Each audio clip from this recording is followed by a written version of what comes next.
Hello friends. तो कैसे हैं आप लोग। आज का जो हमारा टॉपिक होने वाला है वो है लैंग्वेज एंड थॉट्स, भाषा एवं विचार। इससे कई सारे क्वेश्चन आपके बनते हैं सी टेट में एंड जो अदर शिक्षक भर्तियों वैकेंसियों के लिए जो एग्ज़ाम होते हैं उनमें भी काफ़ी सारे क्वेश्चन इस टॉपिक से बनते हैं आपके। आज जो हमारा चैप्टर है 10, क्लास जो है क्लास भी 10 है हमारी। तो बहुत डिटेल में हम लोग इसकी थ्योरी कॉन्सेप्ट को समझेंगे और अंत में जो है हम लोग इसके एमसीक्यू सॉल्व करेंगे। अब एक बार बेटा ये बताओ, वॉइस कैसी आ रही है, वॉइस आ रही है या नहीं आ रही है। जल्दी से बताओ बेटा, वॉइस आ रही है या नहीं आ रही है।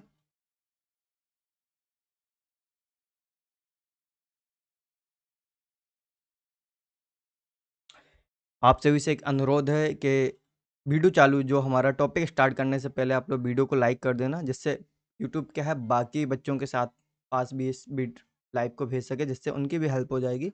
और जो भी साथी आपकी शिक्षक भर्ती की तैयारी कर रहे हैं उनके साथ में भी इस वीडियो को शेयर कर दीजिए। और साथ में चैनल को भी सब्सक्राइब कर लीजिए, क्योंकि डेली आपको सीडीपी की क्लास और जो भी नई क्लासेस स्टार्ट होंगी आपकी शिक्षक भर्तियों से रिलेटेड, वो सारी आपको यहाँ पे फ्री में मिलेगी। एक बार बेटा ये बताओ, वॉइस कैसी आ रही है।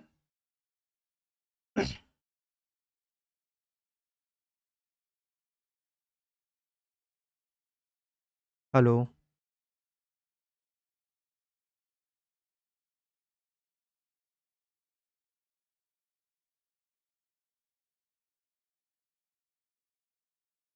वॉइस आ रही है या नहीं आ रही है।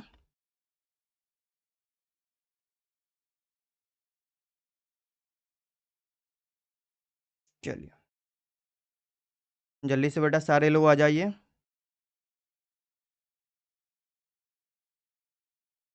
भाई एक गड़बड़ी हो गई यहाँ पे।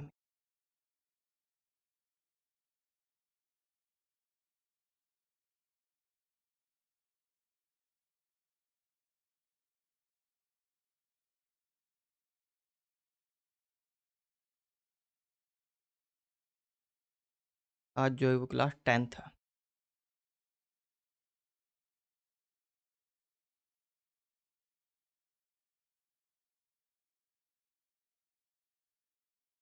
चलिए बेटा शुरू करते हैं।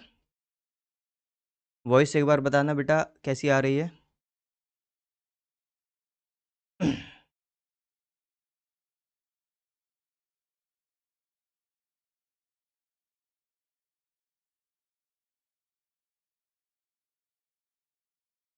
तो ये है आज का हमारा टॉपिक, जिसका नाम है भाषा और विचार, जिसे हम इंग्लिश में कहते हैं लैंग्वेज एंड थॉट्स। इससे कई सारे क्वेश्चन जो हैं हमारी सीटेट और बाकी शिक्षक भर्तियों में मिलते हैं। और ये सिर्फ सीडीपी के लिए ही इम्पोर्टेंट नहीं है, ये जो बाकी सब्जेक्ट के आपके पेडागोजी है, आपकी मैथ हो गया, हिंदी हो गई, आपकी सोशल साइंस हो गया और साइंस हो गया आपका, तो इनकी भी जो पेडागोजी है उसमें भी ये जो भाषा और विचार का टॉपिक है उसमें भी है। इसलिए इसको अगर आपने अच्छे से पढ़ लिया तो आपकी पेडागोजी का एक टॉपिक ये समझ लो खत्म हो गया। ठीक है। और अब समझेंगे कि है क्या भाषा और विचार। बात करते हैं भाषा की। एक मिनट। बात करते हैं भाषा की, लैंग्वेज। तो अपने विचारों, जो आप सोचते हो, आप जो फ़ील करते हो, अपने भावों और अपनी बातों, जो आपको बोलना है, जो आपकी बातें दूसरों तक पहुँचाने का एक साधन है, एक टूल है या एक यंत्र है, कह सकते हैं हम लोग भाषा। ठीक है? और भाषा के भी रूप होते हैं, भाषा मौखिक भी होती है, जिसमें हम लोग बोलकर सामने वाले तक अपनी बातें, अपने विचार या अपने भाव पहुँचाते हैं। और भाषा जो है लिखित भी होती है, जहाँ पे लिखकर हम अपने विचारों और भावों और बातों को दूसरों तक पहुँचाते हैं। और भाषा सांकेतिक भी होती है, जो बच्चे या जो व्यक्ति कहीं न कहीं बोल नहीं पाते हैं, बोलने में उन्हें कोई समस्या है, तो वो क्या करते हैं, संकेतों के माध्यम से अपने विचार, अपने भाव और अपने बातों को दूसरों तक पहुँचाते हैं भई। इशारे करते हैं। छोटे बच्चे जो होते हैं, जो बोल नहीं पाते हैं, वो क्या करते हैं, रोते हैं। वो भी क्या, उनका रोना भी क्या एक भाषा है। ठीक है? तो भाषा जो है अपने विचारों, भाव और बातों को दूसरों तक पहुँचाने का एक साधन है। बात करते हैं विचार की। अब विचार क्या है? तो विचार क्या है? दिमाग में चलने वाली मानसिक प्रक्रियाएँ या चिंतन। अब मानसिक प्रक्रियाएँ क्या हैं? तो मानसिक प्रक्रियाएँ जैसे कि हम कुछ सोच रहे हैं। भई हम बैठे हैं यहाँ पे अपना इंडिया में बैठे हैं और फिर सोच रहे हैं कि भई अमेरिका में ऐसा होगा यार, जापान में ऐसा होगा, वो चीज़ ऐसी होगी। ये क्या है? विचार हैं आपके। आप घर पे बैठे हो और घर पे बैठे-बैठे, पढ़ते-पढ़ते भी कभी-कभार विचार चलने लग जाते हैं कि भई मैं सीटेट में इतने नंबर लाऊँगा और मैं पास हो जाऊँगा, अच्छे से नंबर लाऊँगा, उसके बाद मैं टीजीटी या पीजीटी के लिए अप्लाई करूँगा या सुपर टेट के लिए अप्लाई करूँगा और उसमें भी मेरे इतने नंबर आ जाएँगे, मैं पास हो जाऊँगा। ये क्या बैठे-बैठे आप सोच रहे हो। जो विचार चल रहे हैं, जो चिंतन कर रहे हो आप, यही क्या विचार है, जो आपके मन में जो चल रहा है, वो क्या है? मानसिक प्रक्रियाएँ हैं और वही क्या है? आपके विचार हैं। ठीक है? चलिए, अब बात टॉपिक है हमारा लैंग्वेज एंड थॉट्स। तो मुख्य ये इस पे जो डिबेट चल रही है, वो इस बात पे ये पूरे सीडीपी में शिक्षा शास्त्र में ये एक सवाल है कि पहले लैंग्वेज आई या पहले थॉट आया? भाषा विचार को या फिर भाषा विचार को तय करती है या विचार भाषा को तय करती है। तो एक डिबेट चलती है, ये कई मनोवैज्ञानिकों के बीच में ये डिबेट चलती आई है। इन्हीं के ऊपर आज पूरा बात करेंगे और इससे क्वेश्चन बहुत सारे आते हैं कि भाई इस ऐसा-ऐसा बोला है, इस मनोवैज्ञानिक किस मनोवैज्ञानिक ने का ये कथन है या इस तरीके की चीज़ किस मनोवैज्ञानिक की है या किस मनोवैज्ञानिक ने कहा है कि भाषा विचार को तय करती है या किस मनोवैज्ञानिक के हिसाब से भाषा पहले आई बाद में विचार आए या किस मनोवैज्ञानिक के हिसाब से भाषा जो है वो पहले स्वतंत्र भाषा विचार जो पहले स्वतंत्र होते हैं वो बाद में क्या आपस में मिल जाते हैं। याद रखना बेटा जो भाषा का विकास और साथ में जो संज्ञानात्मक विकास जीन पियाजे का और आपका भाषा सामाजिक विकास जो आपका है वायुगतिकी का, ये इनसे रिलेटेड भी क्वेश्चन इसी टॉपिक के अंडर में आते हैं। तो जो पढ़ाया है पहले, वो भी कहीं न कहीं आपको यहाँ पे हेल्प करने वाला है। इसीलिए एक क्रम होता है, सीडीपी का क्या है? क्रम होता है।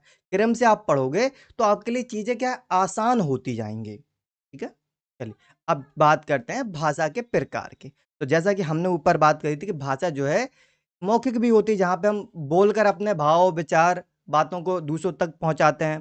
भाषा लिखित भी होती है, जहाँ पर हम लिखकर दूसरों तक अपने भाव, विचारों को प्रकट करते हैं और भाषा सांकेतिक भी होती है। जिन लोगों को कहीं न कहीं बोलने में कोई समस्या आ रही है, तो वो क्या संकेतों के माध्यम से अपने जो विचार हैं, अपना जो भाव है, वो दूसरों के सामने प्रकट करते हैं, इशारे करके। इशारा क्या है?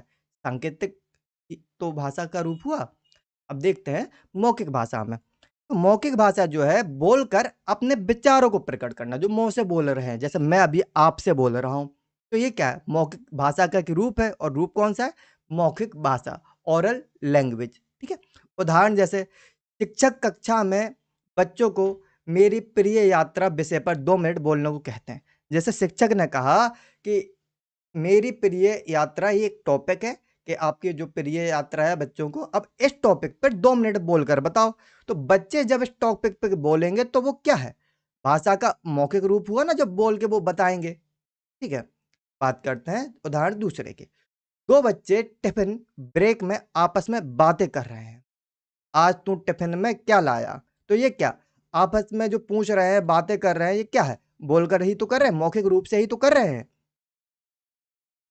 तो ये क्या है? मौखिक भाषा आपकी। सुबह की प्रार्थना जो असेंबली होती है, में किसी विद्यार्थी द्वारा विचार बोलना, जैसे कि आप भी कभी पढ़े हो, ऑब्वियसली सारे लोग पढ़े हैं और ज़्यादातर स्कूलों में क्या होता था, प्रार्थना होती थी और प्रार्थना में से जो बच्चे असेंबली में खड़े रहते थे, उनमें से एक बच्चे को निकाला जाता था। जो यहाँ से कभी-कभार क्या होता है, पहले से तय कर लिया जाता था भई कि आज इस दिन तुम विचार दोगे या थॉट्स अपने बताओ। तो बढ़िया-सी मोटिवेशन सी लाइन या बढ़िया अच्छी-सी लाइन वो बच्चा निकलता था बाहर और बोल देता था। तो वो मौखिक रूप से बोलता था। तो वो क्या है? मौखिक भाषा है। अब बात करते हैं लिखित भाषा की, रिटन लैंग्वेज की। विचारों को जो मौखिक भाषा में बोलकर जो चीज़ें हुई हैं, उन्हीं बातों, उन्हीं विचारों, उन्हीं भावों को लिखकर व्यक्त करना ही क्या है? लिखित भाषा है। ठीक है? क्या है? वही चीज़ जो बोल के वो आप व्यक्त कर रहे हो, प्रकट कर रहे हो, दूसरों तक अपने विचार, अपने भाव पहुँचा रहे हो, जब उसी को बिना बोले सिर्फ़ लिखकर अपने विचारों को, अपने भावों को दूसरों तक पहुँचाना लिखित भाषा है। हुँ, जानते हैं इसके बारे में। तो विचारों को लिखकर या चिन्हों द्वारा व्यक्त करना, चिन्हों को भी तो क्या हम लिखेंगे ना? तो ये क्या है, लिखित भाषा। वो यह अधिक स्थायी होती है। बोलने में तो क्या है, हम लोग कहीं यहाँ का यहाँ बोल जाते हैं, बीच में भूल भी जाते हैं, लेकिन जो लिख दिया वो तो स्थायी है, उसे मिटाया नहीं जा सकता। बोलने को तो क्या है, बोल जो मौखिक भाषा है उसको हमने बोल दिया, हमने ऐसा बोला था, याद भूल गई, तो नहीं, हमने ऐसा नहीं बोला था, तो वो अस्थायी भी हो गई ना, बोल दिया, खत्म हो गई वहीं पे। लेकिन जो लिखित भाषा है, इसको अगर हमने पेपर कॉपी पे लिख दिया और दूसरे को दे दिया, तो वो गायब नहीं होगी, वो स्थायी रहेगी, वहीं पे रह जाएगी बराबर। तो लिखित भाषा क्या है, स्थायी है। इस पॉइंट को बहुत अच्छे से याद रख लेना।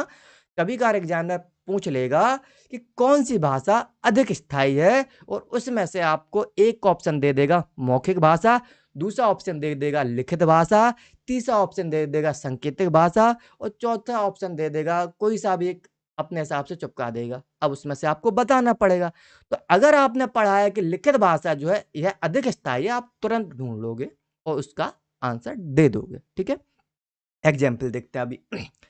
जैसे एक बच्चा अपनी कॉपी में गृह कार्य के उत्तर लिख रहा, उत्तर जो है अपने आंसर लिख रहा है, जो होमवर्क में उसे होमवर्क मिला है उसमें आंसर लिख रहा है। ठीक है, तो जो आंसर लिख रहा है तो वो भी तो उसकी बातें हैं, वो भी तो उसके मानसिक विचार हैं, भाव हैं, अपने विचारों से लिख रहा है आंसर। तो वो क्या परमानेंट हो गए ना? ऐसा तो है नहीं भाई, अब वो गायब, उसने लिख दिया उसके बाद गायब हो जाएंगे, ऐसा तो बिल्कुल नहीं होगा। तो जो लिख रहा है होमवर्क, वो भी क्या है, लिखित भाषा है। ठीक है, दूसरा उदाहरण देखते हैं। स्कूल के नोटिस बोर्ड पर प्रिंसिपल द्वारा खेल दिवस की सूचना चिपकाना क्या है, लिखित उदाहरण है कि जो नोटिस है, जो खेल दिवस आने वाला है उसका जो नोटिफिकेशन है कहीं ना कहीं, तो वो लिखकर नोटिस बोर्ड पे चिपका दिया, तो ये क्या है, लिखित भाषा है। ये भी क्या है, स्थायी है, गायब नहीं हो के भाई प्रधानाचार्य ने चिपका दिया, अब पेपर तो चिपका रह गया, लेकिन उसके अंदर जो लिखा है वो गायब हो गया, ऐसा तो होगा नहीं। हम्म देखते हैं तीसरा उदाहरण। तो परीक्षा हॉल में प्रश्न पत्र के उत्तर पुस्तिका, जो आंसर शीट पर जो आप उत्तर लिखते हो, तो वो भी क्या है, वो भी लिखित है, आपका लिखित भाषा है। आप जो मौखिक पूछते तो आप मौखिक बोल के बता देते, लेकिन जो परीक्षा हॉल में आप क्या है उत्तर को लिखते हो, वो भी क्या है, स्थायी रहेंगे। ऐसा तो है नहीं कि जो आपने लिख दिया, जो आपने आंसर दिया वो गायब हो जाएगा, ऐसा तो होगा नहीं। भाई पता चला कि हम लोग कोई एग्जाम दे के आए हैं और उसके जो आंसर हम लोग लिख के आए हैं वो गायब हो गए। अभी पता चला एग्जामिनर कॉपी चेक करने वाला एग्जामिनर कंफ्यूज, भाई कि कहाँ गया, बच्चे ने कुछ लिखा नहीं, जीरो, ऐसा तो होता नहीं ना। तो इसीलिए लिखित भाषा जो है वो क्या है, यह अधिक स्थायी है। अब बात करते हैं सांकेतिक भाषा की। इनको आज बार-बार रिपीट करेंगे कि आपको क्लास के ही अंदर में याद कराकर आपको भेजूँगा, आप कभी भूलोगे नहीं। अगर आपने पुरानी क्लास भी जीन पियाजे और वाइगोत्स्की को भी पढ़ा है, तो आप बहुत सारी चीज़ें आपको बहुत आसानी से याद हो जाएँगी। ठीक है? अब बात करते हैं सांकेतिक भाषा की, साइन लैंग्वेज। अब साइन लैंग्वेज किसकी होती है? साइन लैंग्वेज तो पहले जैसे कि जो बच्चे होते हैं, छोटे बच्चे होते हैं, जो रोते हैं, वो क्या है? साइन, साइन लैंग्वेज ही उनकी कि भई रो रहा है तो शायद भूख लगी होगी, भूख लगेगी तभी तो रोएगा, या कोई तकलीफ होगी तभी रोएगा, तो क्या है? साइन लैंग्वेज है। या जिन लोगों को बोलने में दिक्कत है, जैसा कि हम लोग जिनको बोलते हैं, कोई-कोई बोल बोल देता है, जिनको भी दिक्कत है, ऐसी दिक्कत वैसे कभी किसी को हो ना, तो ही अच्छा है। तो या कभी-कभार मुँह में छाले पड़ जाते हैं, बहुत ज़्यादा छाले पड़ जाते हैं, तो हम लोग क्या करते हैं, बोलते नहीं हैं, ऐसे इशारे में बताते हैं, साइन करके बताते हैं, भई ऐसे हाथों को रख लेंगे भई मुँह के पास में, ऐसे खाने का इशारा करेंगे, भई भूख लगी खाना दो। बहुत काफ़ी लोगों को या कोई समस्या आ जाती है तो साइन लैंग्वेज में, या कुछ बच्चे जो बोल ही नहीं पाते तो वो तो हमेशा साइन लैंग्वेज में ही बात करते हैं। बिना बोले, बिना लिखे, केवल शारीरिक संकेतों या इशारों से बात समझाना। अब शारीरिक संकेत क्या है? कि भाई पेट में दर्द हो रहा है, बोल नहीं पा रहे हैं, तो दोनों हाथ को एकदम से पेट पे रख लिया और एकदम से एक्सप्रेशन ऐसे दर्द जैसे बना दिए, क्या है? साइन लैंग्वेज है। इशारे कर दिए, जैसे कि क्लास में कोई बच्चा है और शोर मचा रहे हैं काफ़ी सारे बच्चे, शिक्षक है, शिक्षक ऐसे होंठों पे उँगली रखेगा, शांत बिल्कुल सट ऑफ, बोलेगा नहीं, सिर्फ़ होंठों पे उँगली रख देगा, तो क्या है? इशारे हैं, संकेत है, यही क्या है? साइन लैंग्वेज है। जो ना बोल के बोला जा रहा है ऐसे, और ना लिख के कहा जा रहा। उदाहरण भी देख लेते हैं इसका। तो पहला उदाहरण देखते हैं, शिक्षक होंठों पर उँगली रखकर बच्चे को शांत रहने का इशारा करना, जैसा कि अभी हमने चर्चा की है, ठीक है? दूसरा उदाहरण है, क्रिकेट मैच में एम्पायर उँगली उठाकर खिलाड़ी को बोलता है कि आउट हो गया, या बोलता है कि छक्का घल गया, या बोलता है चौका घल गया। तो ये क्या है? साइन लैंग्वेज है। ठीक है। ट्रैफिक सिग्नल पर लाल बत्ती होने पर ट्रैफिक पुलिस वाले का हाथ दिखाकर गाड़ियों को रोकना, गाड़ियों को मोड़ना कि भाई इस लाइन वाले सारे गाड़ियों वाले निकले, इस लाइन वाले सारे गाड़ियों वाले निकले। ये क्या है? साइन लैंग्वेज है बेटा। ठीक है। हमने पढ़ लिए जो भाषा के रूप है, इनको हमने पढ़ लिया। अब इनको रिपीट जल्दी जल्दी से कर लेते हैं। भाषा के कितने रूप होते हैं? 3 रूप होते हैं। ठीक है। एक कौन सा होता है? प्रकार कह लेंगे हम इसको। भाषा के प्रकार कितने? 3 प्रकार की भाषा होती है। एक तो होती है आपकी मौखिक, ठीक है, दूसरा होती है आपकी लिखित, और तीसरा होती है आपकी सांकेतिक। ठीक है, याद हुआ बच्चा? अब चलते हैं आगे। अब भाषा के घटक, अंग या रूप, अब ये भी भाषा के रूप है, लेकिन ये अलग तरीके से हैं। इन्हीं से बच्चे की भाषा शुरू होती है। ठीक है। तो इनको हम घटक कहेंगे, कंपोनेंट ऑफ लैंग्वेज। ठीक है। तो पहला आता है आपका स्वनिम या ध्वनिग्राम, जिसे इंग्लिश में हम कहते हैं फोनमी। और ज्यादातर आपको क्या है? इंग्लिश में ही याद करना है, क्योंकि बच्चा जब एग्जाम में आपको, पहले देखो, सीटेट का या पेपर हो, किसी भी एग्जाम का पेपर है, बहुत अच्छे सुनना बच्चा, ये आपके लिए बहुत ही इंपॉर्टेंट बात मैं बता रहा हूं आपको। कोई सा भी एग्जाम हो आपका, सीटेट का हो, सुपर टेट का हो, यूपी टेट का हो, टीजीटी पीजीटी हो, पुलिस का हो, एसआई का हो, कोई सा भी एग्जाम हो आपका, उसको पहले क्या है? इंग्लिश में टाइप किया जाता है उसको, और फिर क्या है? इंग्लिश से जो है उसको हिंदी में ट्रांसलेट किया जाता है। जब ट्रांसलेट क्या ऐप के माध्यम से करेंगे, ठीक है, तो क्या होगा कि हिंदी की तो कई सारे शब्द होते हैं, तो भाई उस टाइम पे भाई इंग्लिश के शब्द को भाई हिंदी से जब ट्रांसलेट किया तो पता नहीं क्या शब्द दे दे ट्रांसलेटर। तो इसलिए आपको ज्यादातर क्या करना है? इंग्लिश में याद करना है हर एक शब्द को, जो मेन शब्द है। ठीक है। बाकी चीजों को आपको समझना, जो याद करने वाली चीजें उन्हें याद करना, बाकी चीजें समझ। अब जैसे कि आपको ये तो याद करना पड़ेगा, अब इसको समझाऊंगा कि ये होता क्या है। अब होता है, लेकिन फिर भी ये शब्द आपको याद करना पड़ेगा। बहुत सारे लोग होंगे कि भाई मैं आपको समझा दूंगा, याद करने की कोई जरूरत नहीं। भाई याद करने की जरूरत है, नहीं मान लिया, समझ जाओगे। लेकिन अभी पता चला कि भाई भाषा की छोटी इकाई क्या है। आपको ये तो पता है कि भाषा की छोटी इकाई होती है, लेकिन भाई सीडीपी के अंदर क्या है? इस शब्द को तो याद करना पड़ेगा आपको। ठीक है। तो पहला जो भाषा का अंग या घटक है, तो वो है आपका स्वनिम या ध्वनिग्राम, जिसे इंग्लिश में कहते हैं फोनेमी। तो ये होता क्या है बच्चा? तो भाषा की सबसे छोटी इकाई, जिसका अपना कोई अर्थ नहीं होता, लेकिन शब्द में ही लगते ही अर्थ बदल देती है। अब भाषा की सबसे छोटी इकाई सारे बच्चे जानते हैं भाई, का, खा, गा, आ। ये क्या है? इनका अगर इन्हें का को अकेला लिखोगे तो कोई अर्थ निकलेगा? ऐसा तो हम कह नहीं देंगे भाई, का से कबूतर, ऐसा तो बोलेंगे नहीं भाई। का शब्द का अर्थ पूछेंगे तो का क्या अर्थ निकला है? कोई अर्थ निकलेगा नहीं। खा को लिख देंगे तो कोई अर्थ निकलेगा नहीं। गा को लिख देंगे कोई अर्थ निकलेगा नहीं। ठीक है। लेकिन शब्द में लगते ही अर्थ बदल देती है ये जो छोटी इकाई है ध्वनि। तो सब किसी शब्द में जुड़ेंगे तो क्या है? अर्थ बदल देंगे। इसका उदाहरण देखते हैं, अर्थ बदलने का उदाहरण क्या है। जैसे माना कि एक शब्द है कल, हमने लिख दिया कल। अब इस कल में से अगर पहला स्वनिम, ये क्या है? ये का, खा, गा, आ, फा, था ध्वनि। ये ध्वनियां क्या है? फोनिमी है, या स्वनिम, या ध्वनिग्राम इन्हें कहेंगे। तो अगर ये पूरा एक एक जो अक्षर है, ये क्या है? पूरा ही स्वनिम है। ठीक है। इनका कोई अर्थ नहीं होता, आ से लेके पूरा ज्ञा तक स्वनिम है, इनका कोई अर्थ नहीं होता है ना, फोनिमी बोलते हैं। ठीक है। जैसे हमने लिख दिया कल, अब कल में से हम का हटा देंगे। जो का है क्या? का और ला दोनों ही पहले जो है स्वनिम है, दोनों ही, लेकिन दोनों मिलकर एक अर्थ दे रहे हैं। कहीं ना कहीं का और ला को मिला दिया तो अर्थ दे रहे हैं, लेकिन अगर का अलग लिखा है और ला अलग लिखा है तो कोई अर्थ देंगे? नहीं देंगे। हम्म। तो जैसे ही ऐसे ही हमने कल में अगर हमने का को हटा दिया और पा लगा दिया तो तुरंत क्या होगा? अर्थ बदल जाएगा। कल से तुरंत क्या बन जाएगा? पल बन जाएगा। बन जाएगा। तो यही क्या है? आपका स्वनिम है, ध्वनिग्राम है। स्वनिम क्या है? का, खा, गा, आ से लेके आपका ज्ञा तक जो ध्वनियां हैं, जो का, खा, गा है, ओलम पूरी, एक एक शब्द इनका क्या है? ध्वनिमी। अब आगे बात करते हैं। दूसरा आता है आपका मॉर्फेम, जिसे हम बोलते हैं रूपेम या रूपग्राम। ये क्या है? ये बच्चा है कि भाषा की सबसे छोटी, याद रखना बच्चा, ऊपर छोटी बात हुई थी लेकिन यहां पे भाषा की सबसे छोटी अर्थपूर्ण इकाई। ऊपर जो फोन में बात हुई थी वहां पे अर्थपूर्ण नहीं था, लेकिन जो दूसरे नंबर पे रूपिन मॉर्फी में आ रहा है तो इसमें क्या है, भाषा की सबसे छोटी अर्थपूर्ण इकाई। इस शब्द को अच्छे से याद रखना बच्चा, अर्थपूर्ण इकाई की बात हो रही है यहां पे, ठीक है। इसे और छोटा नहीं तोड़ा जा सकता। जो अर्थपूर्ण इकाई रहेगी उसे उससे छोटा नहीं कहा जा सकता कि उससे तोड़कर और तोड़ लेंगे तो उससे भी अर्थ निकल आएगा, नहीं। एग्जाम्पल देखते हैं बच्चा, उदाहरण जैसे बिल्ली है। अब बिल्ली का अर्थ निकल रहा है कि भाई बिल्ली एक जानवर है, अर्थ है इसका।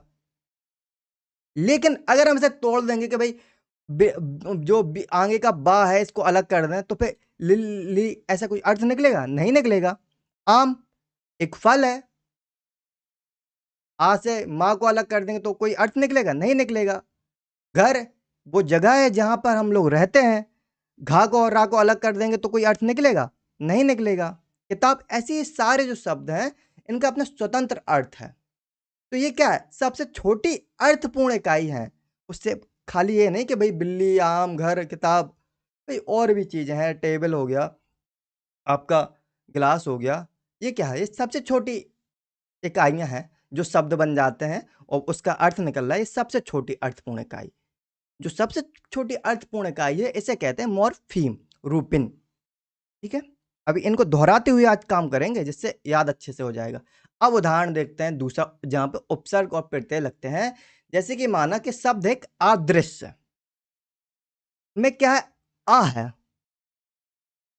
आ जुड़ा है। दृश्य में क्या है, आ जुड़ा है। आ का अर्थ क्या है, ना होना। अब ये दृश्य के साथ में जुड़ गया तो इसका अर्थ भी बदल गया, बदला कि नहीं, नहीं होना। जो दिखाई दे रहा है, अदृश्य का मतलब आ जुड़ गया, दृश्य मतलब दिखाई दे रहा है, लेकिन उसमें अगर हमने आ जोड़ दिया, अदृश्य कर दिया तो नहीं दिखाई दे रहा है। आ के जुड़ने से अर्थ बदल गया, वो आके हटने से भी अर्थ बदल गया। लेकिन इसको एक छोटा सा बिल्कुल कहीं ना कहीं इसका इकाई, अर्थपूर्ण इकाई है, ठीक है। उदाहरण देखते हैं तीसरा, अनपढ़ में अन एक रूपिन है, रूपिन है, रूपिम है। अन जो लगा है एक रूपिम है। इसका अर्थ क्या है, नकारात्मक अर्थ है। अनपढ़ से अन हटा दो तो पढ़ना क्या है, सकारात्मक है, भाई पढ़ना तो भाई पॉजिटिव है। वो अन जुड़ गया तो क्या, अन क्या है, एक शब्द है, नेगेटिव अर्थ दे रहा है। तो अन भी क्या है, आपका रूपिन है, मॉर्फीम है, ठीक है। अब बात करते हैं तीसरे की, जिसको बोलते हैं वाक्य विन्यास, सिंटैक्स। व्याकरण के नियमों के अनुसार सही क्रम में वाक्य की रचना करना। अब बताओ सही नियम क्या होगा भाई, जहां पे कर्ता भी हो, कर्ता के बाद स्थान भी हो, क्रम, उसके बाद फिर क्रिया। तो ये सही नियम है व्याकरण, व्याकरण का। और व्याकरण की जो सही नियम, सही नियम का अगर किसी शब्द को बनाने में सही नियम का क्रम से किसी शब्द को बनाएंगे तो वही क्या है, सिंटैक्स है। उदाहरण देख लेते हैं बच्चा। उदाहरण है कि बच्चा मैदान में फुटबॉल खेल खेल रहा है। अब भाई शब्द सुनने में ही समझ में आ गया भाई इसका क्रम सही है, इसमें कर्ता भी बच्चा है, स्थान भी मैदान दिया है, कर्म भी भाई खेल रहा है, क्रिया जो फुटबॉल खेल रहा है। अब गलत इस क्या होगा, कि गलत जो आपका वाक्य विन्यास है वो क्या है। अब इसके जो शब्द हैं आगे पीछे कर देंगे भाई, फुटबॉल खेल रहा, बच्चा है, मैदान, तो ये क्या गलत हो जाएगा ना। तो उदाहरण दूसरा गलत वाला देख लेते हैं, है रहा खेल फुटबॉल, मैदान बच्चा में। ये क्या है, ये तो गलत है। तो ये क्या है, वाक्य विन्यास नहीं है, ये गलत सिंटैक्स है।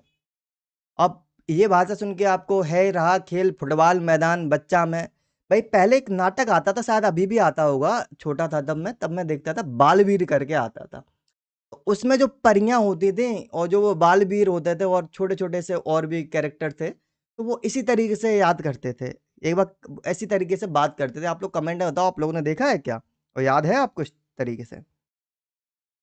चलिए गुलाब, गुलाब गुड इवनिंग, गुड इवनिंग बेटा, परमानेंट, थैंक यू बच्चा। सर ऑब्जेक्टिव करवाएं ना, हाँ। जैसे ही ये कॉन्सेप्ट खत्म होगा उसके बाद हम लोग ऑब्जेक्टिव पे ही आने वाले हैं बच्चा, ठीक है। तो यहाँ शब्द तो सही है लेकिन व्याकरण का क्रम गलत हो गया। क्योंकि कहीं कर्ता हो गया, कहीं पहले क्रिया कर दिया, बाद में स्थान कर दिया, कर्म कर दिया, तो ये गलत हो गया। जो व्याकरण का क्रम है वो क्या है, पहले कर्ता आता है, उसके बाद स्थान आता है, उसके बाद कर्म आता है, उसके बाद क्रिया आता है। बात हिंदी की चल रही है कहीं न कहीं ये। चल रही है ना हिंदी की। इसीलिए मैंने कहा है जो थॉट्स और आपका लैंग्वेज है, ये आपका कहीं न कहीं जो सारे सब्जेक्ट की पेडागोजी है, उनका एक टॉपिक है। अगर इस टॉपिक को आपने कंप्लीट कर लिया, तो पेडागोजी का आपके सारे सब्जेक्ट के पेडागोजी का, एक सब्जेक्ट का नहीं कह रहा मैं, Hindi, math, science, social science, सारे सब्जेक्ट की पेडागोजी का आपका एक टॉपिक कंप्लीट हो जाएगा और जिस हर टॉपिक, हर पेडागोजी में 1 से 2 क्वेश्चन आपको इस टॉपिक से मिलने वाले हैं। ठीक है? हाँ, देखा है। हाँ, काफ़ी बच्चे जो छोटे थे तो सारे लोग बालवीर लगभग देखते होंगे मेरे हिसाब से, लेकिन सबकी चॉइस भी अलग-अलग रहती है। अब आता है चौथा, अर्थविन्यास, जिसे बोलते हैं सेमांटिक्स। अब ये क्या है बच्चा? वाक्य में प्रयुक्त शब्दों और पूरे वाक्य का सही अर्थ होना। भाई ऐसा नहीं कि भाई वो आपका कर्ता मिला, स्थान मिला और क्रिया, ये पूरा व्याकरण का सही क्रम भी हो सकता है, लेकिन अर्थ नहीं निकल रहा, कोई भाई लॉजिकल बात नहीं हो रही है कि भाई क्रम तो व्याकरण का सही है, लेकिन कोई अर्थ नहीं निकल रहा। भाई ऐसा भी हो तो कोई लॉजिकली तर्क है ही नहीं उसके अंदर, कोई मतलब ही नहीं है उसका। तो वो सिंटैक्स सही है, लेकिन अर्थ विन्यास जो सेमांटिक्स होगा वो गलत होगा बच्चा। ठीक है, अब इसके उदाहरण देखते हैं। जैसे कि यहाँ पे लिखा है, सब्जी ने किसान को काटा। अब इसमें भाई कर्ता, कर्म, क्रिया सही जगह पर है, लेकिन अर्थ गलत है। भाई क्या सब्जी किसान को काट सकती है? नहीं, किसान सब्जी को काटेगा। तो ये सिंटैक्स के मामले में तो ये सही है, लेकिन सेमांटिक्स के लिए ये गलत है, क्योंकि सेमांटिक्स में अर्थ की भी जरूरत पड़ती है। जो अर्थ विन्यास है, इसमें अर्थ भी निकलना चाहिए। सिर्फ व्याकरण का जो सही क्रम जरूरी नहीं है, अर्थ भी जरूरी है। उदाहरण देखते हैं दूसरा, कि पापा चाय खा रहे हैं। अब इसमें भी क्या है, सिंटैक्स जो है वो सही है बिल्कुल, आपका कर्ता, कर्म, क्रिया सही है बिल्कुल, लेकिन सेमेटेक्स गलत है। क्यों? क्योंकि भाई अर्थ ही नहीं निकल रहा। भाई चाय को कभी खाया जाता है? कोई अर्थ निकल रहा है इसका? नहीं। चाय पी जाती है।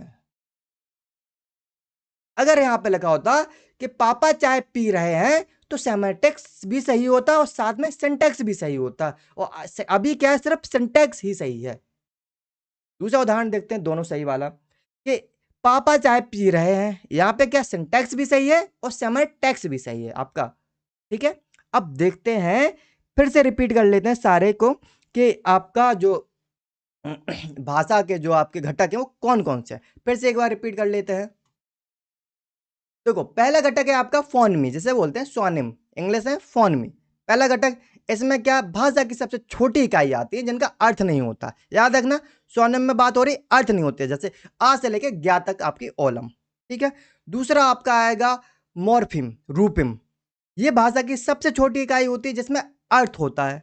ऊपर जो फोनिम थी उसमें अर्थ नहीं होता था, स्वनिम जैसे बोलते थे। रूपिम, जिसमें छोटी इकाई रहेगी लेकिन अर्थ रहेगा। जैसे कोई भी एक शब्द उठा के, आम, घर, आना जाना, ये क्या है, आपका मॉर्फिम है। इसके क्योंकि इन शब्दों का अर्थ निकल रहा है। जहां पे शब्दों की बात हो जाए वहां पे रूपिम या रूपग्राम, जैसे इंग्लिश में बोलते हैं, मॉर्फिम। अब तीसरे की बात करते हैं। तीसरा घटक क्या है, वाक विन्यास, सिंटैक्स। इसका अर्थ क्या है, किसी भी व्याकरण, किसी भी लाइन को लिखना है तो व्याकरण का नियम का सही क्रम में रचना करना। ठीक है, जैसे आप घर जा रहे हो, ये क्या है, वाक्य विन्यास है, सही क्रम है। लेकिन अगर बोल दिया जाए घर जा रहे हो आप, तो ये उल्टा पुल्टा होगा, गलत सिंटेक्स हो गया ये। ठीक है, तो जो व्याकरण के नियम है कि पहले कर्ता, स्थान, फिर कर्म, फिर क्रिया, इसका जहां सही तरीके से प्रयोग हो रहा है वो है आपका वाक्य विन्यास, सिंटैक्स। आपका बात करते हैं अर्थ विन्यास की। तो इसमें क्या है भाई, जो आपका वाक्य विन्यास है उसमें तो क्या है, आगे पीछे व्याकरण का सही क्रम का यूज करके तो शब्द, कोई लाइन बनाई जा सकती है, लेकिन उसमें अर्थ नहीं निकलेगा। लेकिन सेमेटेक्स क्या, इसमें अर्थ निकलना चाहिए। ठीक है, याद हुआ बच्चा? अब आगे चलते हैं, भाषा सीखने का क्रम। ठीक है, अब बात करते हैं भाषा सीखने का क्रम कि भाई क्या क्रम है। तो ये जो ए है, 2 क्रम दिए गए हैं, एक अपवाद भी है, इसमें आगे मैं इसकी चर्चा करूँगा। यहाँ पे 2 क्रम दिए गए हैं। ए क्रम जो है, जो सारे मनोवैज्ञानिकों ने दिए है, जो बिल्कुल सार्वभौमिक कह सकते हैं कि ये जो क्रम है, वो सार्वभौमिक है। इसका एक ये ट्रिक है, इसको शुभोपली कहते हैं। शुभोपली कैसे? सुनना, बोलना, पढ़ना और लिखना इस क्रम में स्टार्ट होता है। ठीक है? जिस इंग्लिश में बोलते हैं LSRW कि बच्चा क्या है 1 मिनट। कि बच्चा क्या है, जब पैदा होता है तो वो उसे बोलना तो आता नहीं है भई। तो वो क्या सुनता है गौर से, भई अगल-बगल क्या आवाज़ें आ रही हैं। हैं? ऐसे ही तो होता है। उसका जब थोड़ा बड़ा हो जाता है, चलने-फिरने लग जाता है, थोड़ा बहुत छोटे-छोटे शब्द भी बोलने लग जाता है, तो जब थोड़ा-सा बड़ा होता है, क्या सीखता है? बोलना सीखता है। उससे थोड़ा और बड़ा हो जाता है 5-6 साल का, तो क्या सीखता है? पढ़ना सीखता है। उससे और थोड़ा बड़ा हो जाएगा तो क्या है? लिखना सीखता है।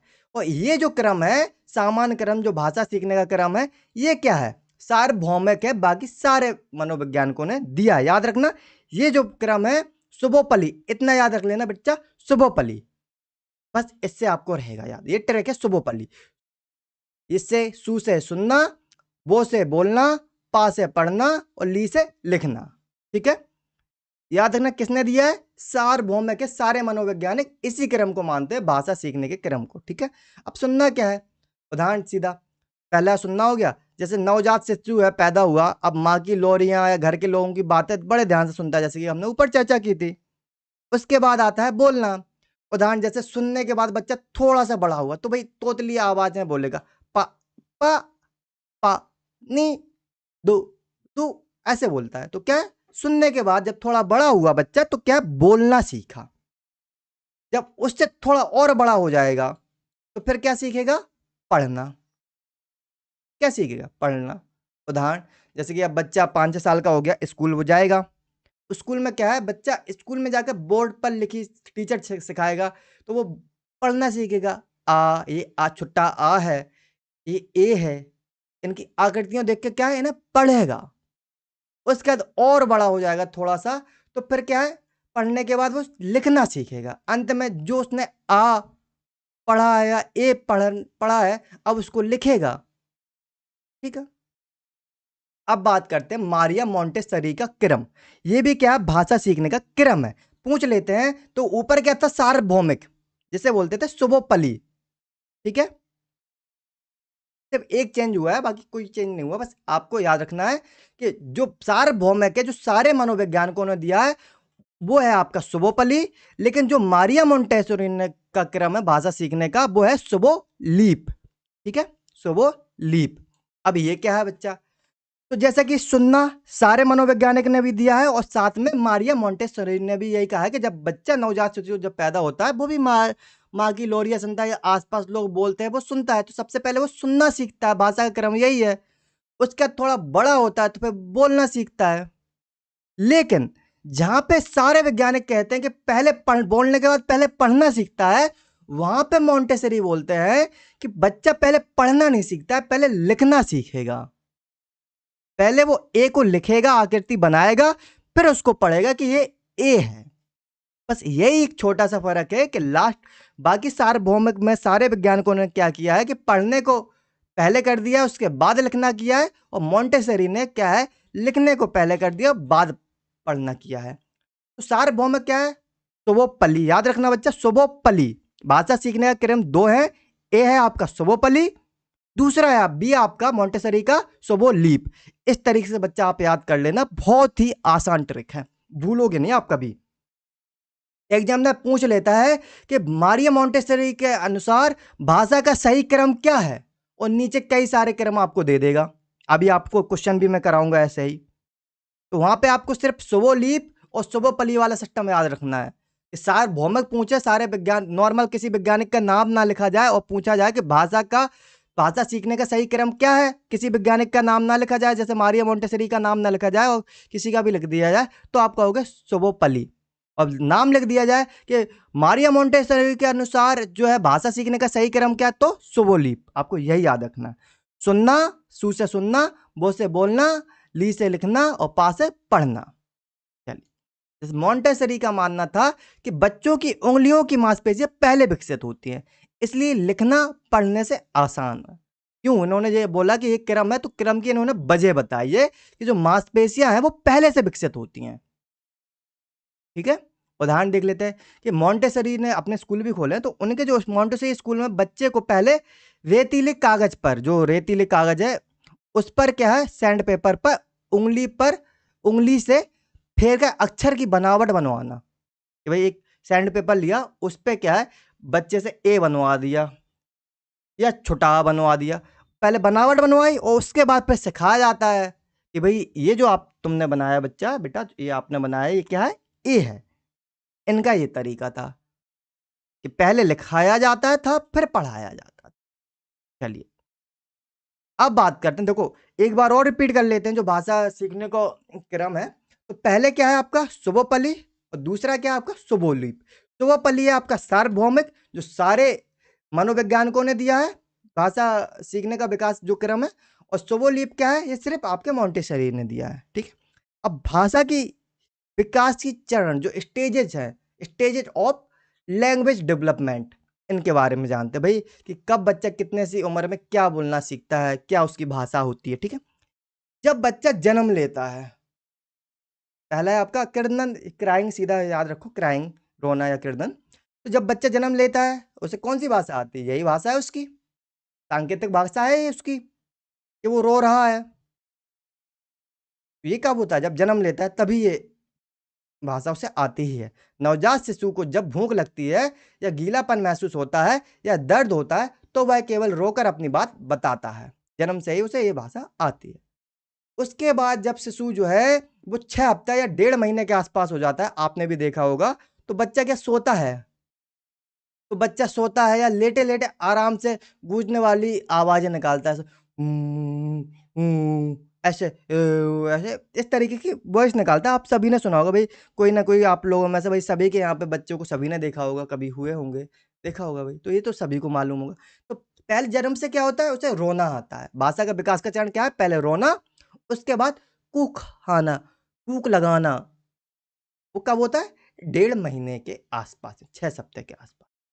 उसके बाद आता है बड़बड़ाना, बड़बड़ बड़बड़ बड़बड़ बड़बड़ बड़, ऐसा जब 6 महीने का बच्चा हो जाता है तो क्या आपने देखा होगा, ऐसा बल बल ऐसा बबल टाइप के उसके बनेंगे और बुड़ बुड़ बुड़ बुड़ ऐसा। बच्चा स्वर और व्यंजन मिलाकर एक ही अक्षर दोहराता है। जैसे कोई सुन रहा है भाई, पा सिखा देते हैं भाई, पापा, दादा, मामा, तो बच्चा क्या होगा, बड़बड़ाएगा, पापा, ऐसे आवाज निकलेगी जब वो 6 महीने का हो जाता है। उसके बाद आता है आपका एक चरण शब्द। जब वो 1 वर्ष का याद हो जा सॉरी 1 वर्ष का जब बच्चा हो जाता है, 1 साल का हो जाता है, तो ऐसे इसी ट्रिक से याद रखना कि एक चरण शब्द 1 वर्ष। जब बच्चा 1 वर्ष का हो गया तो एक चरण शब्द बोलने लग जाएगा, मतलब एक शब्द बोलने लग जाएगा। कैसे? उदाहरण जैसे बच्चा एक शब्द से पूरा वाक्य कहना चाहता है, मतलब एक शब्द बोलेगा और अब उसका मतलब है पूरा वाक्य कहना। जैसे उसने बोला पानी, तो क्या है, वो उसे पानी चाहिए, वो पूरा बोलना चाह रहा है कि भई मुझे पानी दे दो, प्यास लगी है। दूध दू मुझे दूध दे दो भई। एक शब्द बोला दूध दूँ, भई उसका मतलब क्या है? वो पूरा बोलना क्या चाह रहा है? भई मुझे भूख लग रही है, मुझे दूध दे दो। इस तरीके से जब 1 वर्ष का बच्चा हो जाता है, तो वो एक शब्द से पूरा वाक्य कहना चाहता है। ठीक है? इसे ही कहते हैं एक शब्द चरण। एक और स्टेज है इसके बाद में। अब है 2 शब्द चरण, जिसे टेलीग्राम भाषा या टेलीग्राफिक स्पीच भी कहते हैं, जो कि होती है 1.5 से 2 वर्ष के बच्चा जब हो जाता है, तब बच्चा ये वाली भाषा बोलना स्टार्ट करता है। पहला उदाहरण क्या है? जैसे कि बच्चा केवल 2 मुख्य शब्द जोड़ेगा, जैसे दूध दो, उसका मतलब क्या भई, उसे भूख लगी है, दूध दे दो। गाड़ी आई, पापा आए, मम्मी आए। ये क्या है? इन शब्दों को जोड़कर बच्चा पूरा शब्द कह ले। जब 1.5 से 2 वर्ष का हो जाता है तब बच्चा इस तरीके से करता है। और इसके ऊपर जो चरण है आपके, जो सोशल स्पीच है, यहाँ पे बच्चे पूरे शब्द बोलने लग जाते हैं 2 वर्ष के ऊपर, जो कि आपकी बायोगेस्ट्री में कराया है। उसके बाद प्राइवेट स्पीच है, जब बच्चा खुद बोलता है और खुद करता जाता है। उसका इंटरनल स्पीच है, जब बच्चा मन के अंदर ही सोचता है। तो ये मैं सब कुछ करा चुका हूँ आपके बायोगोस्की वाले चैप्टर में। ठीक है बच्चा, अब याद फिर से रिपीट कर लेते हैं इसको। भाषा का जो विकास का चरण है, पहला क्या है, क्राइंग, जो कि जन्म से होता है। दूसरा क्या है, कुहकाना, जो कि जब बच्चा 6 सप्ताह या 1.5 माह का हो जाता है। तीसरा क्या है, बड़बड़ाना, जब बच्चा 6 माह का होता है। और उसके बाद चौथा क्या है आपका, एक शब्द चरण, जो कि जब बच्चा 1 वर्ष का हो जाता है। दूसरा और पांचवा क्या है, 2 शब्द चरण, जब बच्चा आपका 2 वर्ष का हो जाता है। ठीक है बच्चा, आगे बढ़ते हैं। प्रमुख वैज्ञानिकों के सिद्धांत। देखो बहस चली है क्या, बहस ऊपर मैंने चर्चा की थी, चर्चा करेंगे। ये डिबेट के ऊपर ये चीज है कि पहले भाषा आई या विचार आया, इसके हिसाब से पूरा टॉपिक है। और यही क्वेश्चन में पूछ लेते हैं कि भाई जीन प्याजे के अनुसार पहले विचार आया कि बाद में भाषा आई, या इनका क्या है, एक लाइन दे देंगे, कथन दे देंगे और पूछेंगे भाई किसका कथन है, आपको देखना पड़ेगा। ठीक है, देखते हैं, चलो तो जीन प्याजे के अनुसार विचार पहले आया और भाषा बाद में आई। किसके अनुसार, जीन प्याजे के अनुसार। अब कैसे, कि विचार भाषा से पहले आता है और भाषा को तय करता है।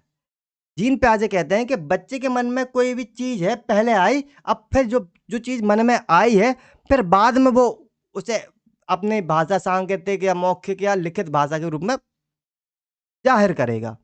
ठीक है, उदाहरण देख लेते हैं इनका। बच्चा पहले अपने दिमाग में स्कीमा, देखो स्कीमा की बात किसने की है, प्याजे ने, ये मैं पहले पढ़ा चुका हूं। स्कीमा क्या है, मन का एक, दिमाग के अंदर एक वो बॉक्स है जहां पे हम लोग सारी बातें या सब कुछ याद करके रख लेते हैं, वो क्या है, स्कीमा है। ठीक है, स्कीमा या संज्ञानात्मक समझ, जो मानसिक समझ भी उसे ही बोलते हैं। ठीक है बच्चा, विकसित करता है, जब बच्चा पहले संज्ञानात्मक समझ को विकसित करता है, फिर उस विचार को वो व्यक्त करने के लिए भाषा सीखता है।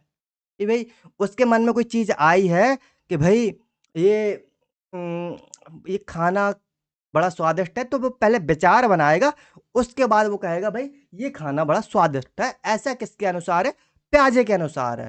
प्याजे के अनुसार क्या है कि पहले विचार आया, उसके बाद भाषा आई है। ठीक है, आगे चलता है। अब प्याजे ने जो केंद्रित वाक्य है, जहां पे बच्चा खुद से ही बात करता है, बायोगोस्की ने इसे प्राइवेट स्पीच कहा है। तो बच्चा जब खुद से बातें करता है तो प्याजे से उसकी आत्म केंद्रित सोच मानते हैं कि भाई अपरिपक्व है, भाई मैच्योरिटी नहीं है, जिसका विकास में कोई खास योगदान नहीं है। और जो बायोगोस्की है वो योगदान मानते हैं भाई, कि बच्चा जो प्राइवेट स्पीच करता है वो उससे बोल रहा है, उसी के हिसाब से अपने विचार बना रहा है।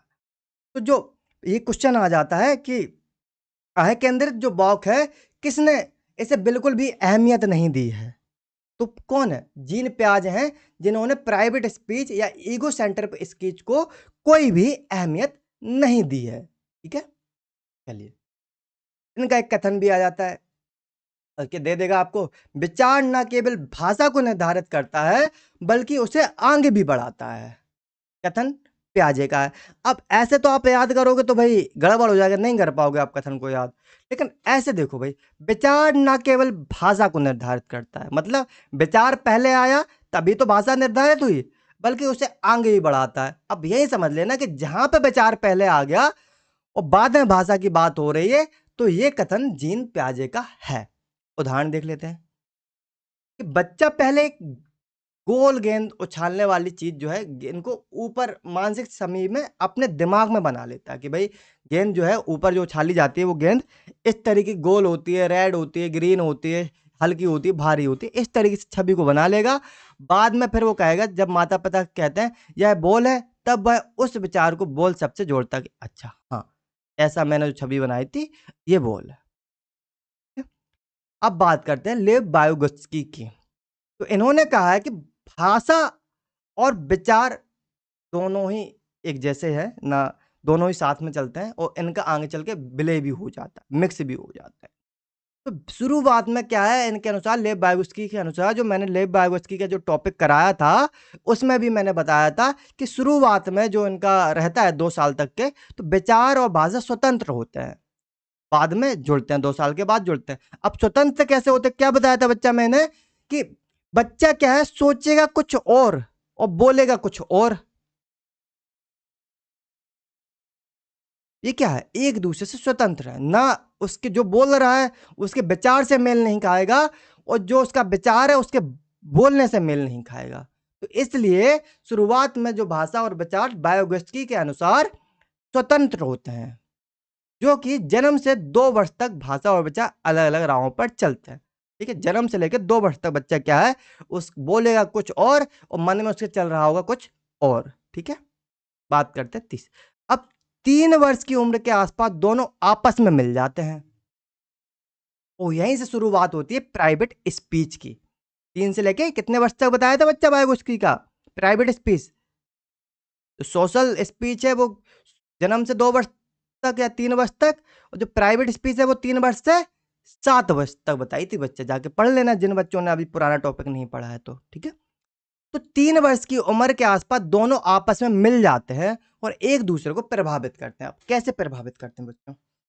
एक एग्जाम्पल दिया था वायगोस्की का, जब टॉपिक पढ़ा रहा था तो प्राइवेट स्पीच का एक एग्जाम्पल दिया था बच्चा, कि जैसे कोई बच्चा एक कार से खेल रहा है, उसके पास वैसे ही 2 कार हैं, तो या 2 बच्चे खेल रहे हैं, तो क्या है आपस में जब वो खेलेंगे तो वो बोलेंगे कि ये पीछे वाली कार आगे वाली को टक्कर मारेगी या इससे आगे निकल जाएगी। तो वो जो बोल रहे हैं वैसा वो करेंगे भी, या तो वो टक्कर मार देंगे आगे वाली कार में, या बगल से उसको आगे निकाल देंगे जो खिलौने से खेल रहे हैं।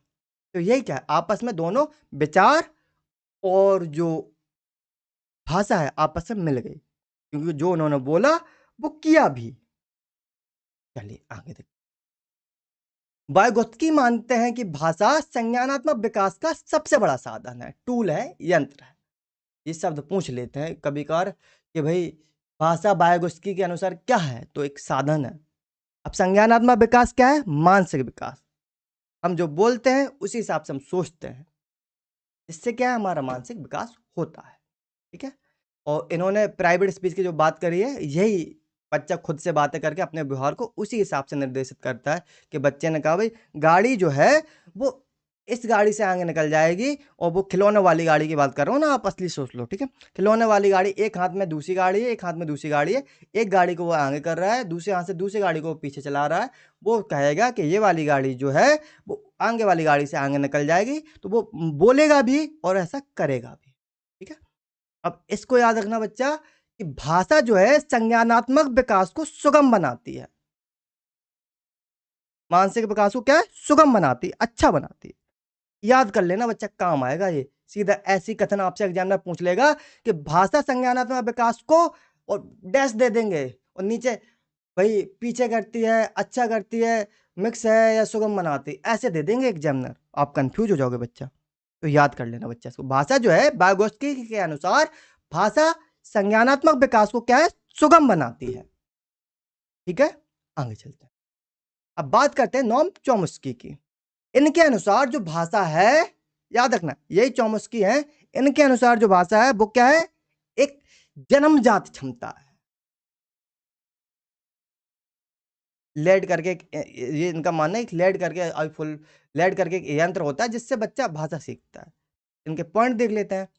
भाषा सीखने की क्षमता मानव मस्तिष्क में, जो दिमाग होता है मानव का, जन्मजात और अनुवांशिक रूप से इनबिल्ट होती है, उसी के अंदर जुड़ी होती है। दूसरा पॉइंट, बच्चों के दिमाग में भाषा अर्जन का एक यंत्र होता है जिसे बोलते हैं लेड, जिससे वे बिना व्याकरण पढ़े भी सही भाषा सीख लेते हैं। इनका कहना था चॉम्स्की का, कि बच्चे को अगर भाषा नहीं भी सिखाओ, ना पढ़ाओ, फिर भी वो भाषा सीख जाएंगे, बोलना सीख जाएंगे। इनका भी कथन अपने हिसाब से सही है। क्यों? अब जब बच्चा नवजात शिशु पैदा होता है तो उसे कोई रोना सिखाता है? नहीं। लेकिन उस शिशु की वो जो रोना है वो क्या है, भाषा है, सांकेतिक भाषा है। तो इनका भी कहीं ना कहीं सही बात थी। ठीक है? आगे चलते हैं और देखते हैं इनके पॉइंट। तो सार्वभौमिक व्याकरण, जो भाषा है इनके अनुसार सार्वभौमिक है, दुनिया की सभी भाषाओं का एक मूल नियम ढांचा होता है जो बच्चे के दिमाग में पहले से मौजूद होता है, ऐसा चॉम्स्की कहते हैं। ठीक है? इनका कथन है कि भाषा अर्जन की क्षमता जन्मजात होती है। किसने कहा है? चॉम्स्की ने कहा है। चलिए आगे देखते हैं।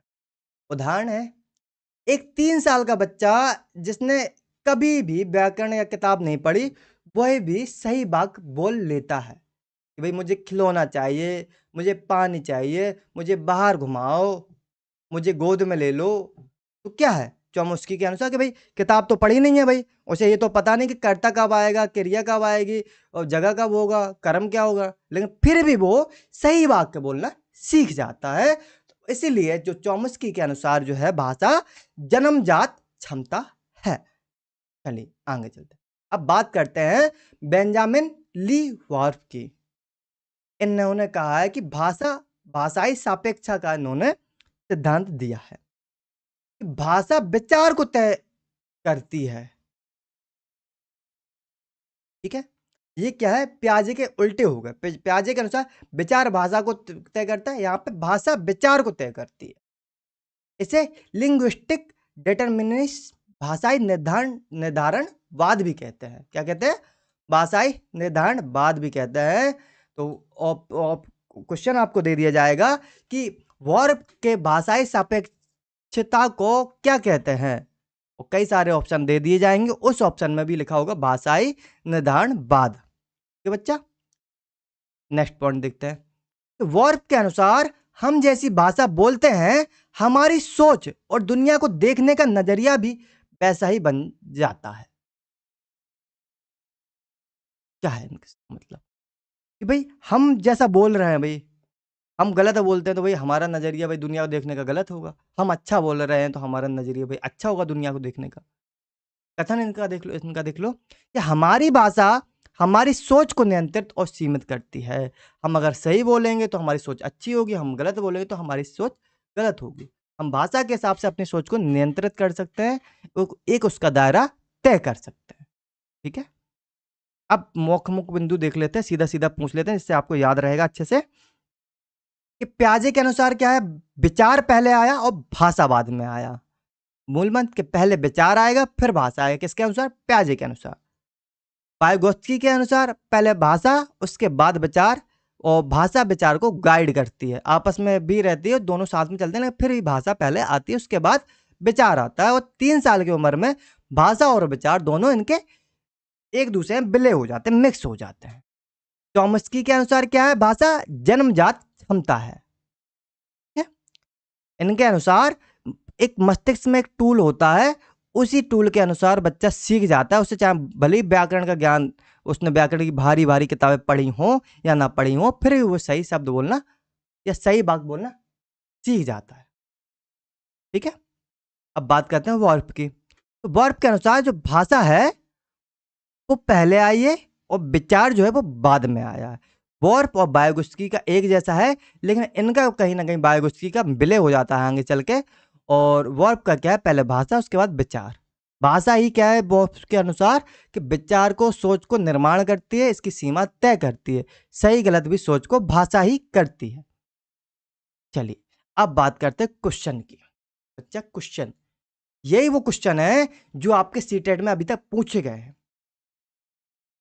समझना है आपको क्या है, कैसे आते हैं क्वेश्चन। ठीक है, तो क्वेश्चन है लेब वाइगोत्स्की के अनुसार भाषा बौक, यह भाषा, अब बताओ, मैंने कहा था याद करो, ऊपर इस चीज को मैंने जल्दी से बताया था कि इसके आगे कुछ और भी जोड़ देंगे। अब जल्दी से भाई क्वेश्चन, इसका आंसर बताओ। ए, संज्ञानात्मक विकास को सुगम बनाती है, या बी कि संज्ञानात्मक विकास में बाधा डालती है, या सी कि संज्ञानात्मक विकास में कोई भूमिका ही नहीं निभाती है भाषा, या डी कि संज्ञानात्मक विकास धीमा करती है। बताओ बच्चा क्या आंसर रहेगा इसका, जल्दी से बताओ बच्चा क्या आंसर है इसका। ऊपर सारी चर्चा थ्योरी कॉन्सेप्ट को हमने बहुत अच्छे से समझा है। तो बच्चा हमने कथन है लेब वाइगोत्स्की का कि भाषा जो है वो संज्ञानात्मक विकास को क्या है, सुगम बनाती है। क्या बनाती है? सुगम बनाती है। तो ए ऑप्शन इसका बिल्कुल सही हो जाएगा बच्चा। चलिए नेक्स्ट क्वेश्चन देखते हैं। क्वेश्चन नंबर 2, लेब वाइगोत्स्की के सिद्धांत में निज वाक्य, प्राइवेट जो स्पीक होती है, का क्या अर्थ है? बताओ बच्चा क्या अर्थ है? संज्ञानात्मक अपरिपक्वता का प्रतीक, ये तो कौन मानते थे? जीन प्याजे मानते थे कि भाई ये तो अपरिपक्व है, इसका कोई भाई अहमियत ही नहीं देते थे भाई प्राइवेट स्पीच को। वह भाग जिसका उपयोग बच्चे अपनी सोच और कार्य को निर्देशित करने के लिए करते हैं। बताओ बच्चा, ये सही है? या अकेंद्रित भाग जिसका कोई सामाजिक कारण नहीं है। या वयस्कों के साथ अंतःक्रिया में असमर्थता। क्या है बताओ बच्चा? तो बच्चा, जो प्राइवेट स्पीच है, इसमें बच्चा क्या करता है भाई, खुद से बोलता भी जाएगा और अपनी सोच को निर्देशित भी करेगा। निर्देशित, जैसे एग्जाम्पल दिया था मैंने कि बच्चा जो खिलौनों वाली गाड़ी से खेल रहा है, एक गाड़ी को वो आगे चला रहा है, एक गाड़ी को पीछे चला रहा है। अब वो खुद से बात करेगा कि भाई पीछे वाली गाड़ी को अब मैं आगे कर दूंगा, या आगे निकल जाएगी, और वो जैसा बोलेगा वैसे ही उसकी सोच के हिसाब से वो पीछे वाली गाड़ी को आगे कर देगा। तो क्या है, सोच को निर्देशित करती है निज वॉक उसकी। बेटा, बी ऑप्शन आपका बिल्कुल सही हो जाएगा। चलिए नेक्स्ट देखते हैं। जीन प्याजे का मानना था कि विचार भाषा से डॉट डॉट डॉट। अब बताओ, स्वतंत्र है? नहीं, ये तो किसका, वायोगस्की का मानना था कि विचार और भाषा स्वतंत्र है, 3 साल के बाद ये आपस में विलय हो जाते हैं। या बाद में आता है? नहीं, पहले आता है। बताओ बच्चा, या पूरी तरह से निरंतरित होता है। तो बच्चा, इसका आंसर आपका हो जाएगा सी। जीन प्याजे के अनुसार विचार जो है भाषा से पहले आता है, पहले विचार बनाता है, उसी हिसाब से फिर वो बोलता है। ऐसा किसने कहा है? जीन प्याजे ने कहा। सी ऑप्शन आपका बिल्कुल सही हो जाए। आगे चलते हैं। लेब बायोगत्स्की के अनुसार भाषा, एक मिनट, भाषा विचार के बारे में निम्नलिखित में से कौन सा कथन सही है? बताओ बच्चा। विचार पूरी तरह से भाषा से पहले आता है? नहीं, ये तो उनके हिसाब से गलत है। भाषा और विचार की शुरुआत जो है, स्टार्टिंग जो है, वो स्वतंत्र रूप से विकसित होते हैं लेकिन बाद में मिल जाते हैं। बताओ बच्चा। भाषा मानव विचार पर कोई प्रभाव नहीं डाल पड़ता, भाषा का मानव विचार पर। या विचार केवल जैविक परिपक्वता से उत्पन्न होता है। बताओ बच्चा, क्या सही है? तो बच्चा, ले बायोगस्की के अनुसार क्या, जो भाषा है और विचार है शुरुआत में स्वतंत्र होती हैं। भाई बच्चा बोलता कुछ और है और सोचता कुछ और है, लेकिन 3 साल के बाद आपस में मिल जाती है। ऑप्शन आपका बी बिल्कुल सही हो जाएगा। चलो बच्चा, आगे चलते हैं। क्वेश्चन नंबर 5 को देखते हैं। 5 साल की अनन्या एक पहेली को सुलझाते हुए खुद से लगातार बातें करती है। वायगोत्स्की के अनुसार इस प्रकार के walk co dot dot dot कहा जाता है और यह डॉट डॉट डॉट मदद करता है। बताओ बच्चा, क्या होगा इसका आंसर? केंद्रित भाग अपरिपक्वता को दर्शाने में भाई, या निज भाग अपने व्यवहार को नियंत्रित करने में, या सामाजिक भाग दूसरों से बातचीत करने में, या आंतरिक भाग विचारों को दबाने में। तो बेटा, अकेंद्रित भाग का प्रयोग जो है, शब्द का प्रयोग किया है जीन प्याजे ने। इनका मानना है जब बच्चा अकेंद्रित बात करता है, खुद से जब बातें करता है, तो वो अपरिपक्वता को दर्शाता है कि भाई उसके अंदर मैच्योरिटी नहीं है। सामाजिक भाग, तो बागुस्की के अनुसार जब बच्चा छोटा होता है तो वो दूध मांगना, पानी मांगना, बाहर घूमने के लिए जो कहता है दूसरों से, क्योंकि वो खुद नहीं कर सकता, क्योंकि बच्चा छोटा है, 3 साल से कम उम्र का है, तो वो होता है आपका सोशल भाग, जो दूसरों से बातचीत करते हैं। वो आंतरिक भाग, आंतरिक भाग बायोगस्की के अनुसार जब बच्चा 7 साल के ऊपर हो जाता है, तो वो अगर किसी सवाल को हल कर रहा है तो वो मन में ही बड़बड़ाएगा, मन के अंदर, मुंह से आवाज नहीं निकालेगा भाई कि 2 में 3 जोड़ देंगे 5 हो जाएगा, 5 से 3 घटा देंगे 2 हो जाएगा, तो मन में ही बड़बड़ाएगा। ऐसे क्या कहते हैं? आंतरिक भाग। लेकिन जहां पे बोलकर लगातार खुद से बातें करना, बोलकर, तो वो क्या है? प्राइवेट स्पीच है। और ये क्या है? प्राइवेट स्पीच से क्या है? व्यवहार निरंतरित होता है बच्चे का। तो बी ऑप्शन आपका बच्चा सही हो जाएगा। याद रखना बच्चा, जन्म से लेकर 3 साल तक चलती है सोशल वर्क, या ठीक है, उसके बाद 3 से 7 साल तक चलती है प्राइवेट वर्क, प्राइवेट स्पीच, या उसके बाद फिर 7 साल के ऊपर चलती है इंटरनल स्पीच। ठीक है बच्चा, इनर स्पीच जैसे जैसे बोलते हैं। आगे चलते हैं, नेक्स्ट क्वेश्चन देखते हैं। नोम चॉम्स्की के अनुसार मनुष्यों में भाषा अर्जित करने की एक जन्मजात क्षमता होती है, जिसे उन्होंने क्या कहा है? इन्होंने क्या कहा? लैड कहा है। भाषा अर्जन का एक यंत्र, लैंग्वेज एक्विजिशन डिवाइस। लैड की याद आए? फुल फॉर्म इसका क्या है? लैंग्वेज एक्विजिशन डिवाइस, भाषा अर्जन का एक यंत्र। तो आपका ए ऑप्शन बिल्कुल सही हो जाता है बच्चा। थोड़ा स्पीड बढ़ा लेंगे, टाइम हो रहा काफ़ी। सार्वभौमिक स्कीमा की बात किसने की है? जीन पियाजे ने की है। संज्ञानात्मक मानचित्रण उपकरण, कॉग्निटिव मैपिंग टूल जो है भाषा, किसने बताया? वाइगोत्स्की ने बताया। समीपस्थ विकास का क्षेत्र, भाई ये तो आपका शारीरिक विकास के अंदर आ गई चीज़ है, ठीक है। नेक्स्ट देखते हैं। लेब वाइगोत्स्की के अनुसार विपरीत जीन लेब वाइगोत्स्की के अनुसार विपरीत जीन पियाजे बच्चे की स्वयं से की जाने वाली बातचीत को मानते हैं। क्या मानते हैं? निजबॉग कौन मानता है? लेब वाइगोत्स्की मानते हैं इसे तो। सामाजिक एतबॉग कौन मानता है? जन्म से 3 वर्ष तक वाइगोत्स्की मानता है। पाल ढांचा, ये तो भाई चीज़ अलग होगी जहाँ पे हेल्प करके बच्चे को कुछ सिखाया जाता है। तो केंद्रित बात, जिसे लेव वाइगोत्स्की ने प्राइवेट स्पीच कहा है, जीन पियाजे ने उसे एक ईगो सेंट्रिक स्पीच कहा है। ये ऑप्शन आपका बच्चा बिल्कुल सही हो जाएगा। आगे चलते हैं। एक 2 साल का बच्चा और दूध या कुत्ता गया जैसे 2 शब्दों के वाक्यों का उपयोग करता है। इस प्रकार के वाक्य को क्या कहा जाता है? बताओ बच्चा।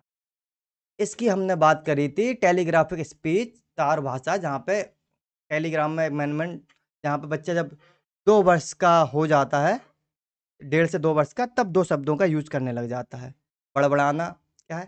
6 माह में करता है। कुहुकाना क्या है? 1.5 महीने में करता है। आंतरिक वाक्य तो भई ये 3 साल के बाद करता है, नहीं 7 साल के बाद करता है। तो बचा क्या? ए। तो ए ऑप्शन बिल्कुल आपका सही हो जाएगा। नेक्स्ट देखते हैं। भाषा की सबसे छोटी अर्थपूर्ण इकाई क्या कहलाती है? बताओ बेटा। अर्थपूर्ण, अर्थपूर्ण बोला, बिना अर्थ नहीं। तो क्या कहलाती है? मॉर्फीम, जहाँ पे शब्द बनाते हैं, जैसे बिल्ली, राम, आम, गया, आया। इसका अर्थ निकल रहा है। इसको तोड़ देंगे तो इसका अर्थ खत्म हो जाएगा। आगे चलते हैं। एक वाक्य व्याकरण की दृष्टि से सही हो सकता है, लेकिन अर्थ की दृष्टि से अर्थहीन है। यह कथन भाषा के किस घटक को उजागर करता है? बताओ बेटा। बात करी थी सिम्टेक्स की, तो ये उसके हिसाब से तो सही है, लेकिन सेमेटेक्स के हिसाब से क्या है? गलत है, क्योंकि सेमेटेक्स में क्या है? अर्थ भी ज़रूरी होता है। जो वाक्य विन्यास जो है, जो सिंटैक्स है, डिफरेंट बिटवीन अर्थ विन्यास, ठीक है। तो ए ऑप्शन बिल्कुल सही हो जाएगा। चलो बेटा, ये थे आज की आपकी क्लास, जहाँ पे हमने कॉन्सेप्ट को भाषा और, एक मिनट रुकना बच्चा।